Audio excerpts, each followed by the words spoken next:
The pillar secret is actually revealed in the book Creating a Champion. Oh. Hey, actually you're right. How could that completely have slipped my mind? Just an FYI. Yeah, I have the the pillars like like Zelda's the research pillars guardians. army of guardians. Okay, I get it. That was my bad.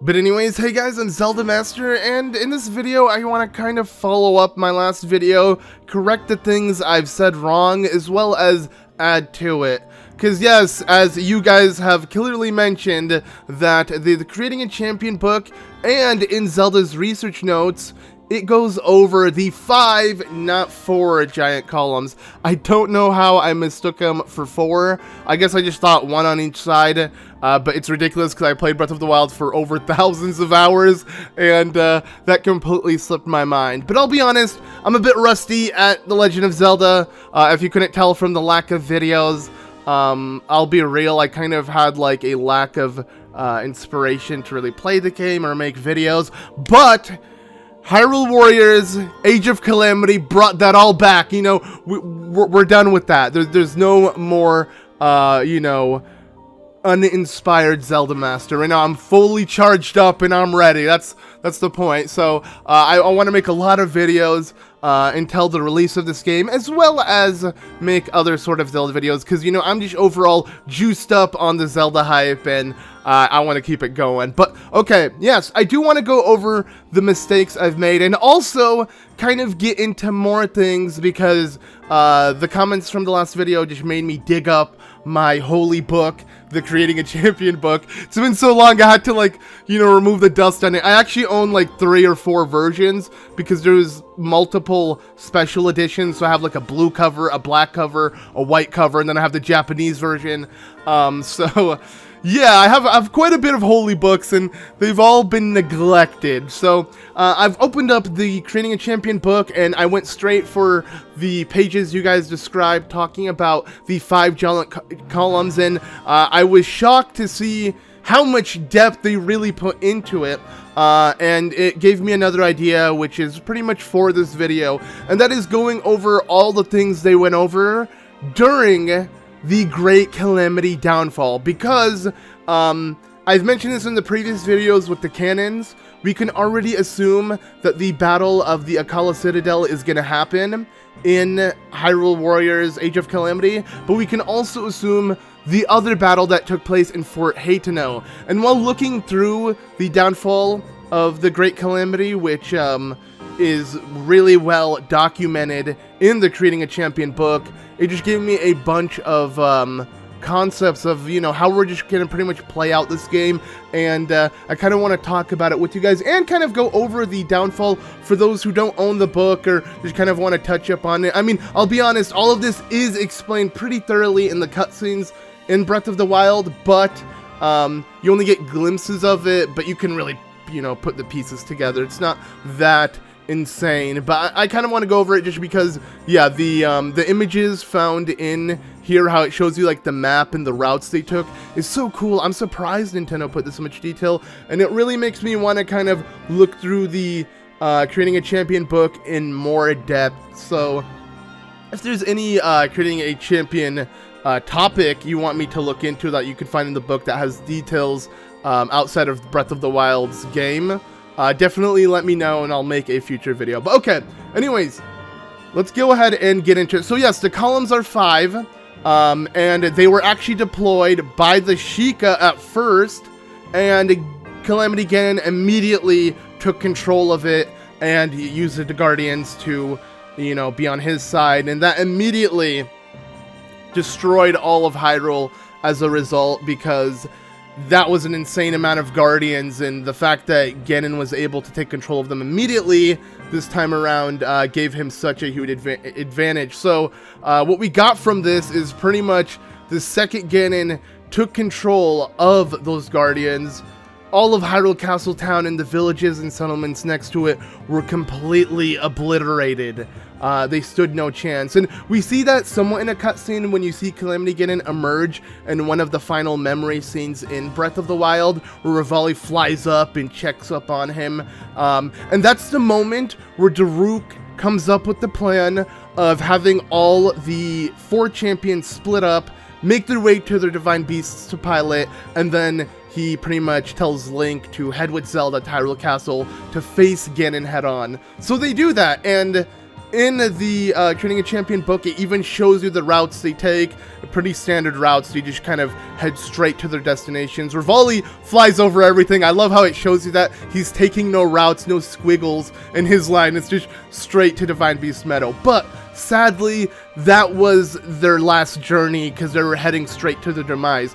Because the second they arrived, Calamity Ganon had already seized the 4 Divine Beasts, as you do see Calamity Ganon send out 4 giant beams that sprout out that have malice energy all around it, and those 4 beams go straight to the Divine Beast and leave a Phantom Ganon of that Divine Beast's element awaiting for the champion. And obviously once they do reach it to pilot it, they get trapped and killed, and that is very, very sad. But that wouldn't be the end of it, obviously, because there is Link's journey, but there is even more to that, and this is what's making me think that maybe the game will have a bittersweet ending, in a sense that while it will be sad, it will pick up slightly, because obviously we have Link and Zelda's journey heading straight to Hyrule Castle, and as they make it, they realize that there is no Hyrule Castle, it's Ganon's castle,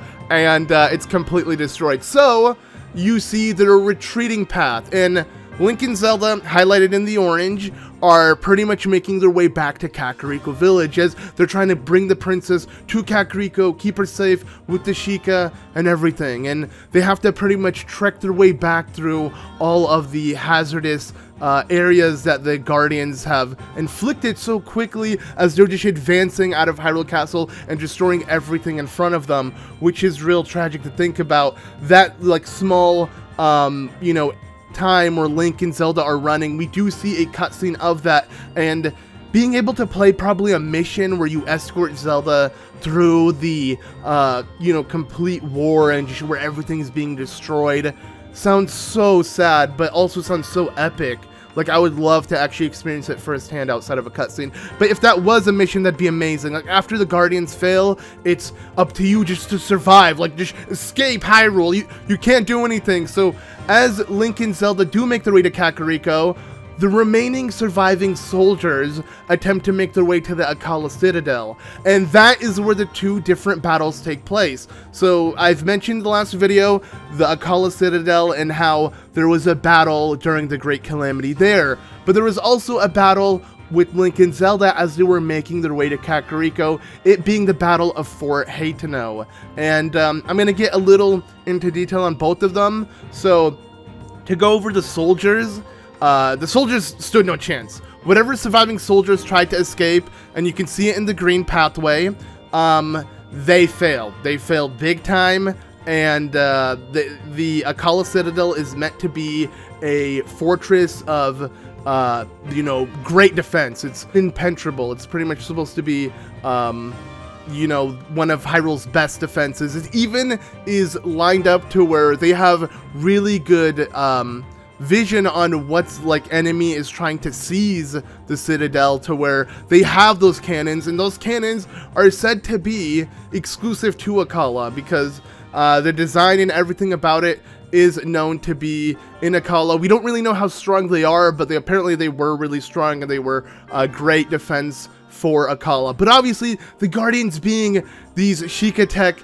did not, you know, budge. Nothing happened. They were able to quickly make their way and advance through, and as you can see, they really stood no chance. Even the ones that did make its way into the line of sight of cannons, there was a bunch of Guardians that made its way through the bridge, and just eventually the knights could not hold them off. And you see what happened to Akkala. It's so sad. It's completely destroyed, and I would love for that to be a battle as well. Maybe you're playing as a general, or a Sheikah general or something, and you're leading, or maybe even the King of Hyrule.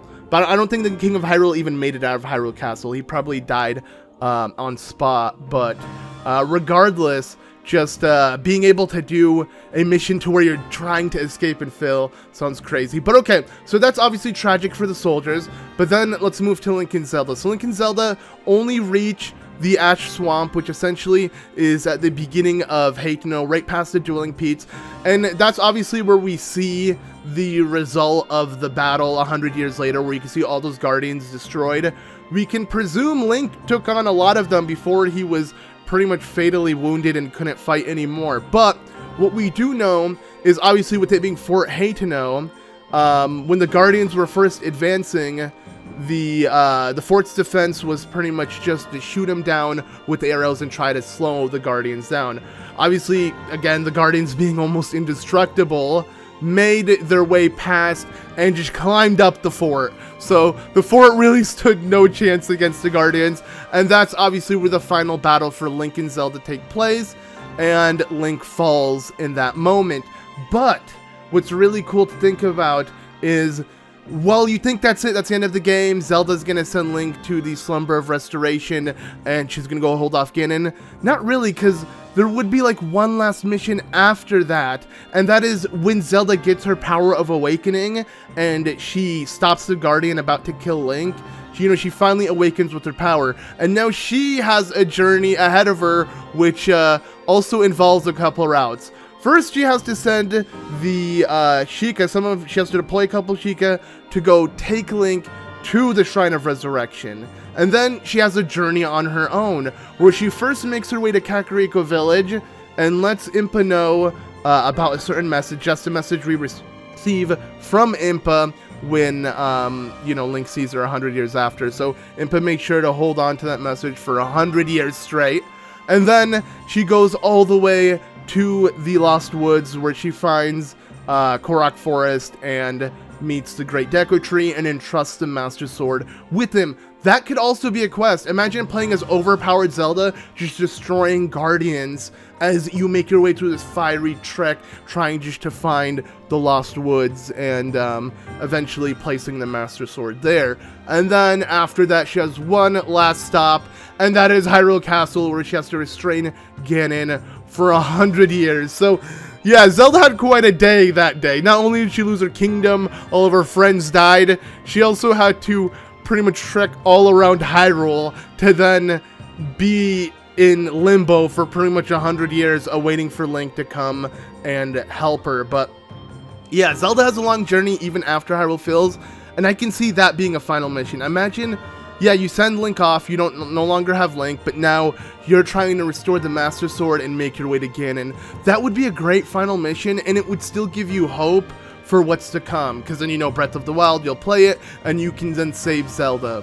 And yeah, overall that concept seems absolutely amazing, and I don't really believe we're going to be playing as the villains.